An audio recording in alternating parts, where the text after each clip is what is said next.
Le miracle de Lanciano est le miracle eucharistique certainement le plus connu.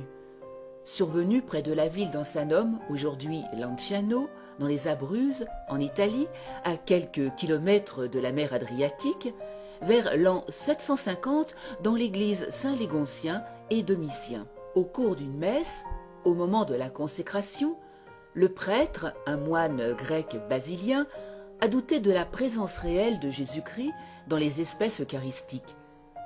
Il passait un moment difficile dans son sacerdoce, mais le Seigneur ne l'a pas abandonné.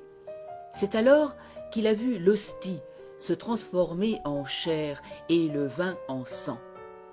Après un moment de stupéfaction et de frayeur pendant lequel il resta le dos tourné à l'assistance, il se résolut à montrer le miracle à ses fidèles, qui répandirent la nouvelle en remerciant Dieu de l'immense grâce qui leur était faite. Mais ce miracle du 8e siècle, qui s'adressait aux moines et aux gens du village, demeure encore visible de nos jours. En effet, la Sainte Hostie, transformée en chair, et le vin transformé en sang, coagulés en 5 petits caillots, sont restés intacts, sans aucune intervention de l'homme, par l'adjonction de produits conservateurs. Ces reliques de l'église Saint-Légontien et Domitien sont conservées aujourd'hui depuis 1258 dans l'église reconstruite dédiée à saint François. Leur authenticité a été reconnue officiellement par l'église à partir du XVIe siècle, notamment en 1515, 1574, 1637, 1771, 1866 et 1970. En 1970, en effet, l'archevêque de Lanciano et le ministre provincial des conventuels des Abruzzes, avec l'autorisation de Rome, demandèrent au docteur Eduardo Linoli, directeur de l'hôpital de Arezzo et professeur d'anatomie, d'histologie, de chimie et de microscopie clinique, d'effectuer un examen scientifique approfondi des reliques du prodige qui advint 12 siècles auparavant.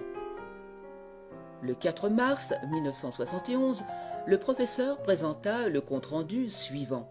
Premièrement, la chair et le sang sont de nature humaine. Deuxièmement, la chair miraculeuse est une chair constituée par le tissu musculaire strié du myocarde et précisément du ventricule gauche. On identifie bien les vaisseaux des artères et des veines ainsi qu'un double et mince fragment du nerf vague.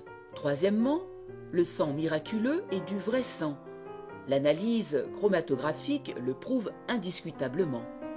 Quatrièmement, les fragments appartiennent au groupe sanguin AB, type sanguin identique à celui trouvé par le professeur Baima Bologna sur le Saint-Suaire de Turin et caractéristique des populations du Moyen-Orient. Cinquièmement, les protéines contenues dans le sang sont réparties en un pourcentage identique à celui du schéma séroprotéique du sang frais normal. Et miracle dans le miracle, chacun des 5 caillots de sang pèse séparément 15,85 g, ce qui est le poids exact de tous les 5 caillots pesés ensemble.